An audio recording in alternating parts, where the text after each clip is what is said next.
We got a 225 Doosan LL shovel logger. We're putting a grapple saw on it. So what we do is we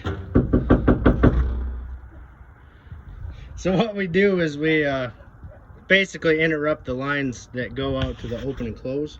We put a diverter valve in the middle, and then you would hit that trigger on that joystick. Yeah, nice, Vanna, nice. And then you just hold that down and then run your function, and that'll give you saw in and saw out. It's pretty simple. We run a K-strain back to tank here, and then on the back side of the valve we got to run a drain off the spool, so that just hooks down in there too.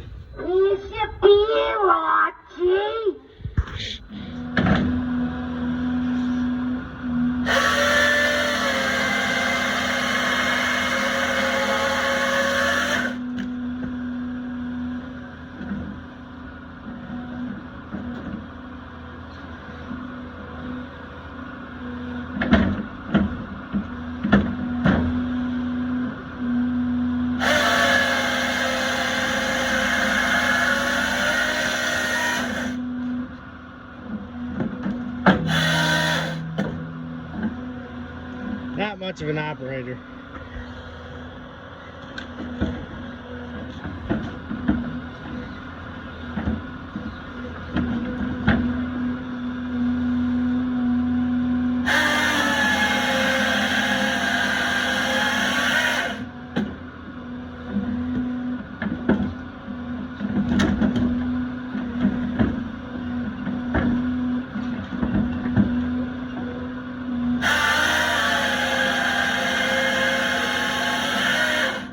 If you ever want a good laugh at Dale's expense, go to Stump Jumper Videos on YouTube.